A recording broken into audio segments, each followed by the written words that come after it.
한 남자가 있었습니다. 이 남자는 사람을 죽인 죄로 무기징역을 선고받은 뒤에 감옥에 들어갔고 19년 뒤에 가석방으로 풀려나게 됐죠. 그리고 출소 뒤 그는 자신의 무죄와 억울함을 주장하면서 지난날에 인정했었던 자신의 범행을 부인하기 시작했어요. 많은 사람들이 이 남자의 말에 관심을 가지고 귀를 기울이기 시작합니다. 그 이유는 바로 19년 전에 살해당했던 피해자가 범인으로 지목되었던 이 남자의 친여동생이었기 때문이죠. 이 미스터리한 살인사건의 시작은 어디였을까요? 그리고 그 진실은 무엇일까요? 오늘은 사건 당일에 대해 이야기하는 두 가지의 서로 다른 내용을 들어보고 의문점까지 함께 전해드리려고 합니다. 정인숙 피살 사건입니다. 그날은 1970년 3월 17일의 늦은 밤이었습니다. 택시기사로 일하고 있었던 노 씨는 손님을 태우고 늦은 시간까지 야간 근무를 하고 있었어요. 밤 11시경에 차를 몰고 서울 마포구 합정동 절두산 부근의 강변 3로를 통과하던 도중에 검은색 코로나 승용차와 택시 한 대가 그의 눈에 들어옵니다. 도로 한복판에 멈춰서 있는 장면이 포착이 된 건데 잘 보이지는 않았어요. 밤이다 보니까 잘 보이지는 않았지만 이렇게 봤을 때 승용차 안에 누군가 사람을 끌어내고 있는 것처럼 보였다고 합니다.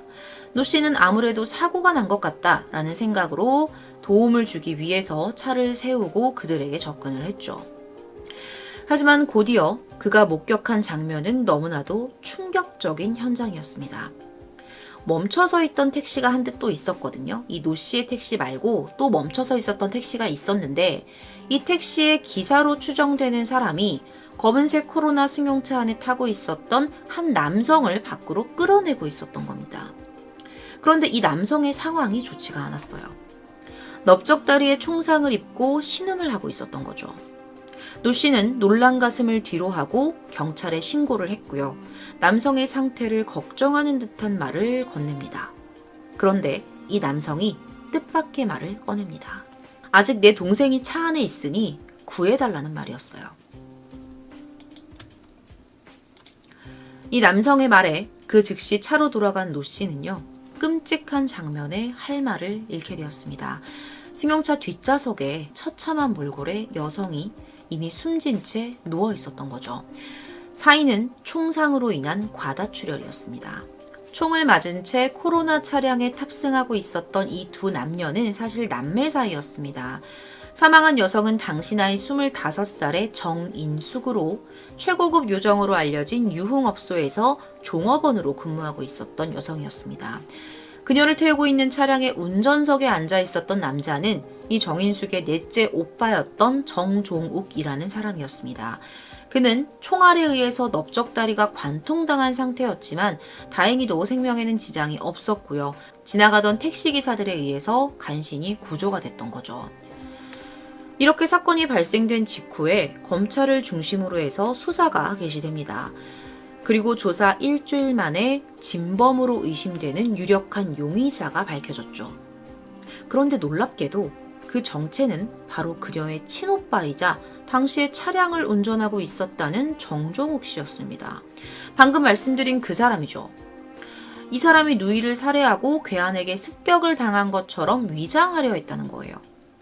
정종욱은 검찰의 수사에 애매한 진술로 일관하면서 범행이 드러나는 것을 막으려고 했지만 얼마 안 가서 모든 것을 자백했다고 합니다. 그의 진술과 자백을 기반으로 해서 재구성한 그날의 상황은 이러했습니다. 3월 17일 저녁에 정인숙은 지인과의 저녁 식사를 위해서 타워호텔을 방문하고 밤 10시 55분경에 오빠인 정종욱이 운전하는 차를 타고 집으로 향했다고 해요. 정종욱은 평소 동생의 문란한 사생활과 행실에 대해서 지적하고 충고를 했었지만 그녀가 자신의 말을 귀담아 듣기는커녕 오히려 오빠에게 심한 폭언을 퍼부으면서 운전기사 취급을 하는 것에 대해서 평소에 상당히 분노를 느끼고 있었다고 합니다. 이미 여동생을 살해할 계획을 세웠던 거죠. 그리고 그녀를 차에 태운 겁니다. 밤 11시 20분이 됐어요. 서교동에 있는 정인숙의 집 앞 골목길로 접어들자마자 정종욱은 운전석 옆에 감추어 두었던 권총을 꺼내서 상석에 앉아 있었던 정인숙을 향해 총을 겨눕니다.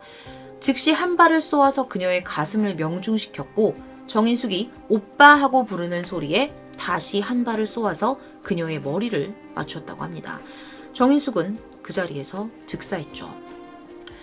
정종욱은요, 그녀의 죽음을 확인한 이후에 자신도 목숨을 끊기 위해서 옆구리에 총을 쐈지만 첫 발이 불발되었다고 합니다. 그 순간 갑자기 심경의 변화를 느낀 거죠. 나는 살아야겠다. 이런 생각으로 차를 몰고 주변에 있는 강변도로로 향했습니다. 하지만 얼마 가지 않아 정종욱은 차를 멈춰 세웠고요. 강도 사건으로 위장을 해야겠다라는 생각을 하고 자신의 허벅지에 스스로 총을 쏘아서 관통상을 입힌 뒤에 발전소 철책 너머로 권총을 던져버렸다고 합니다. 자, 여기까지 내용은 바로 검찰에서 공식 발표된 사건의 진상입니다. 이를 바탕으로 검찰은 진범 정종욱을 기소했고요. 사건 발생 34일 만에 모든 수사가 종결됩니다. 정종욱은 1심에서 사형을 선고받았지만 항소를 했고 2심에서 무기징역을 확정받게 됩니다. 이후에 교도소에서 형기를 복역하다가 1989년 가석방으로 풀려나게 됐죠. 하지만 이후에 모든 것이 뒤집혀 버립니다.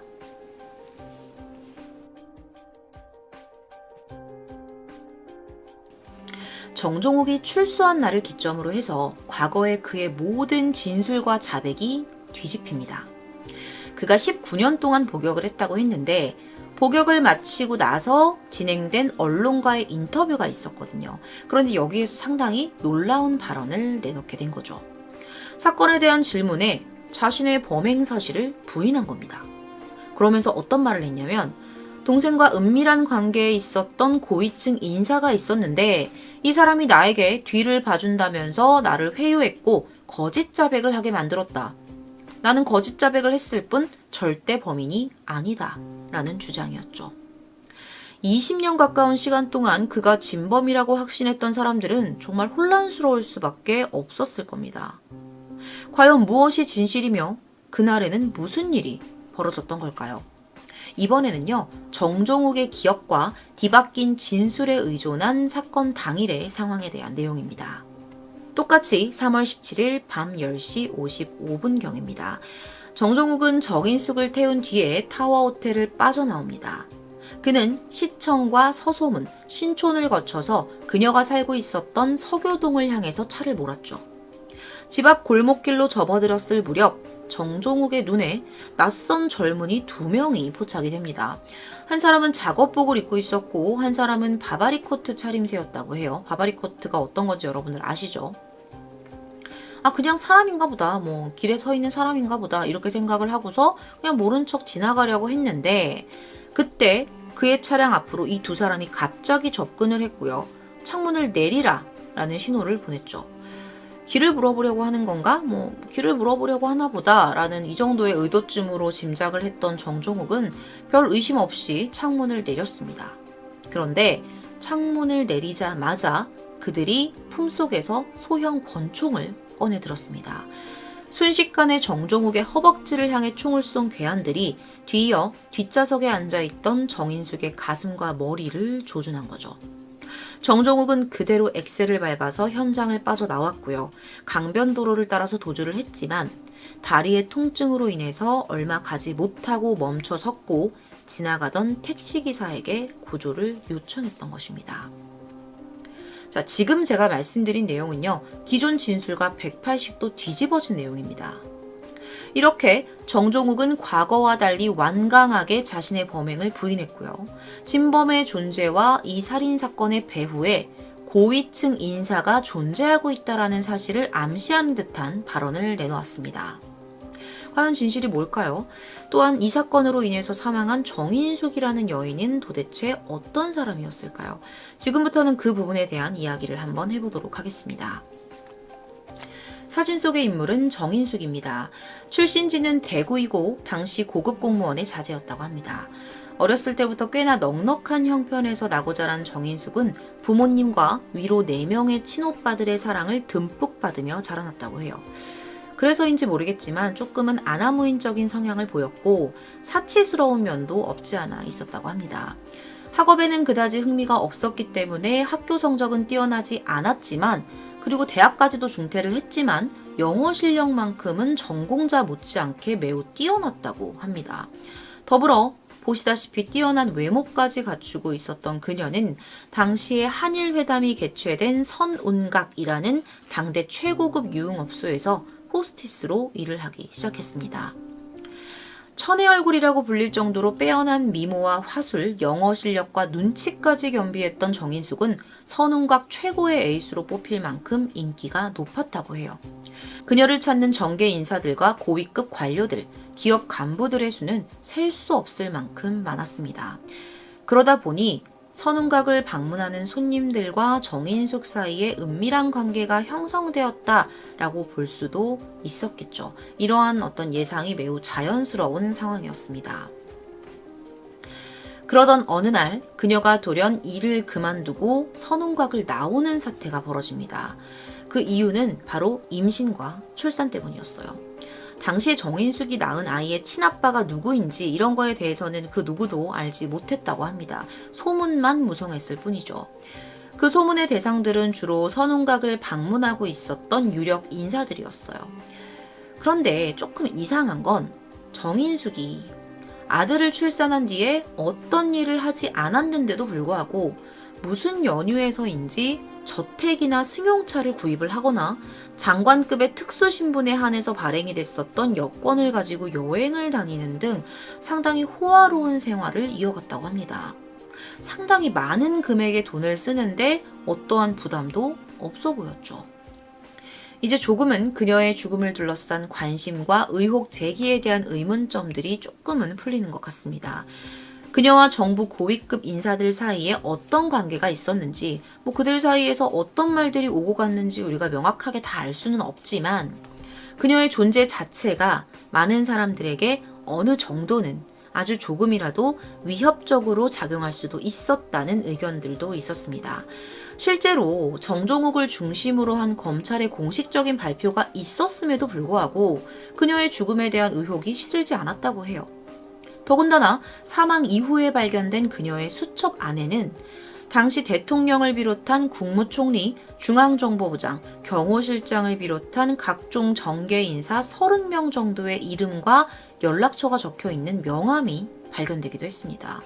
이 점 역시 이 사건이 단순한 강도살인은 아닐 것이다라는 것을 짐작하게 만들기엔 충분했죠. 오히려 이를 기점으로 진범을 밝히기 위한 수사가 조금 지지부진해졌고 언론 보도가 수사를 대신하는 상황이 되었다고 합니다. 사건에 대한 의혹은 점점 커졌고요. 이런 소문까지 있었다고 합니다. 당시에 국무총리였던 정일권이 정인숙의 아들인 정성일의 친아버지가 아니냐. 그래서 그가 정인숙의 입을 막으려고 벌인 사건이 아니냐. 이런 추측까지 난무했다고 합니다. 물론 확인된 바는 전혀 없어요. 그러나 정인숙의 오빠인 정종욱이 구속된 직후에 정일권이 곧바로 해임을 당하면서 미국으로 망명한 사실은 있었습니다. 뿐만 아니라 1991년에 정성일이 정일권 전 국무총리를 상대로 친자 확인 소송을 제기를 했지만 돌연 취하하고 미국으로 떠나버렸다는 점, 그리고 조카의 친아빠로 정일권을 지목한 정종욱의 발언으로 미뤄봤을 때 그가 정인숙과 긴밀한 관계에 있지 않았을까 하는 부분에 대한 의문점이 커지는 것은 사실입니다. 그러나 모든 것은 정종욱이 본인의 범행을 시인함으로써 일단락 되어버렸죠. 지금까지 진범으로 알고 있었던 사람의 뒤바뀐 진술에 세상은 발칵 뒤집힐 수밖에 없었습니다. 정종욱은 당시에 동생을 죽이려고 했었던 고위관리층의 정치 생명을 보호하기 위해서 그가 벌인 짓을 대신 뒤집었었다라는 주장을 이어가기도 했죠. 물론 그 고위관리층이 누구였는지 명백히 밝혀지지도 않았고 그거를 지금 와서 밝혀낸다는 것도 상당히 어려운 일입니다. 다만 정종욱이 정말 진범이 아니라면 진범이 아니라는 것을 어느 정도 뒷받침해줄 만한 조사는 해볼 수 있을 것이라고 생각합니다. 그리고 정종욱은 SBS 그것이 알고 싶다 제작진의 도움을 받아서 사건의 재검증을 실현하는 데 성공합니다. 이 실험에서는요, 차량 안에서 직접 총격을 가하지 않아도 정인숙을 저격할 수 있다라는 점이 확인이 됩니다. 밖에서 누군가 저격을 했어도 이런 비슷한 상황이 벌어질 수 있다는 거죠. 안에서 안 쐈을 수도 있다는 겁니다. 이에 정종욱은 검찰 및 국과수에 당시의 수사 기록의 공개를 요청했고요. 현장 감식 기록과 정인숙의 부검 기록까지 받아냅니다. 1970년대 당시 수사기관은 정종욱의 소매 끝에서 검출된 화약 반응을 근거로 그가 진범임을 확신했다라고 합니다. 총을 쏘지 않았다면 그런 흔적이 있을 리가 없다는 의견이었죠. 그러나 사고 발생 당시에 차량 내부와 비슷한 환경을 만들어서 총기 발사 실험을 진행해 본 결과 직접 총을 쏘지 않은 상황에서도 정종욱의 소매에서 화약 반응이 나올 수 있다라는 사실이 확인이 됩니다. 이어서 수사 과정에 대한 의문점이 계속해서 제기되기 시작했죠. 정인숙의 주변 인물들에 대한 용의자 탐색이 전혀 이루어지지 않았던 점, 그리고 중요한 범행 현장인 코로나 차량이 사고 직후에 폐기된 점, 흉기로 쓰여진 총기가 끝내 발견되지 않았던 점, 그리고 평소에 그녀를 예뻐했던 것으로 알려진 정종욱의 범행 동기가 일단은 석연치 않은 점 등이었습니다. 자, 여기까지 지금 제가 말씀드린 이 내용까지는 정종욱이 범인이 아니라는 것을 뒷받침해 줄 수 있는 실험 결과라고 볼 수가 있습니다. 그런데 계속되는 재현 과정에서 충격적인 결과가 드러납니다. 첫 번째로는 총기 발포 당시에 운전석에 앉은 사람이 몸을 비켜주지 않거나 엎드리지 않는 이상 이 총알의 경로가 달라질 수밖에 없다는 거예요. 다시 말해서 피해자를 쏘기 편하게끔 환경을 마련해주지 않는 이상 부검 결과에 기록되어 있는 경로로 총알이 들어가거나 흔적을 남기기는 어렵다는 거죠. 두 번째는 정종욱이 처음에 했던 진술과는 다르게 당시에는 뭐라고 얘기를 했었냐면 누군가 다가와서 창문을 반쯤만 열고 총을 쐈다 이렇게 얘기를 했었어요. 그런데 총과 피해자의 각도, 위치 같은 것들을 고려를 했을 때 적어도 창문이 반 이상은 혹은 완전히 개방되어 있어야 피해자의 몸에 이러한 총상이 나올 수 있다라는 결과를 얻게 되죠. 게다가 정종욱은요, 당시 다리에 관통상을 입었지만 이 총알은 그의 뼈나 동맥 등은 전혀 건드리지 않았다고 합니다. 그 자리에서 목숨을 잃을 만한 상처까지는 아니었다는 거죠. 이 실험 결과는 그가 진범일 수 있다는 것을 뒷받침할 만한 결과라고 볼 수 있겠네요. 과연 이 모든 것들이 우연에 불과했을까요? 물론 정인숙은 단거리 사격에 의해서 피살된 것이 아니기 때문에 정종욱이 직접 총을 쏘았을 확률은 적습니다. 더불어 그에게는 동생의 죽음을 통해 실질적으로 얻을 수 있는 이익이 없기 때문에 우발적인 행위가 아닐까라는 것을 제외하고는 이렇다 할 살해 동기가 조금 부족하다고 볼 수 있죠. 지금까지 살펴본 수많은 의문점들로 인해 정인숙 사건은 과거 직계가족에 의한 살인사건이라는 수사기관의 공식적인 발표에도 불구하고 한국 현대사의 미스터리 사건으로 남아있게 됩니다. 정종욱은 역시 현재까지도 결백을 주장하고 있죠. 해당 사건의 진상은 지금까지도 제대로 밝혀지지 않았고 미궁 속에 빠져 있습니다. 언뜻 보면 정인숙 피살 사건은 넷째 오빠인 정종욱의 범행으로 일단락될 수도 있었지만 이에 관한 의혹 역시 한두 가지가 아니었죠. 실질적인 증거는 오직 피해자의 자백뿐인 상황에서 미흡한 수사 과정과 피해자 주변인과 상황 등을 다 고려를 해봤을 때 그 의혹은 더욱 증폭될 수밖에 없다고 생각합니다. 이후 정종욱에게는 권력가에 의해 희생된 억울한 인물이라는 이름이 꼬리표처럼 따라다녔고요. 정계 유력자가 저지른 소행을 대신 뒤집었었다라는 의견도 많았습니다. 하지만 정작 구체적으로 밝혀진 것은 없습니다.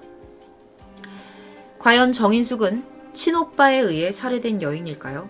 혹은 정계 스캔들을 우려한 고위급 인사가 저지른 입막음 범죄의 희생양일까요? 제기되는 수많은 의문점들처럼 정말 그 배후에는 누군가가 자리하고 있는 사건일까요?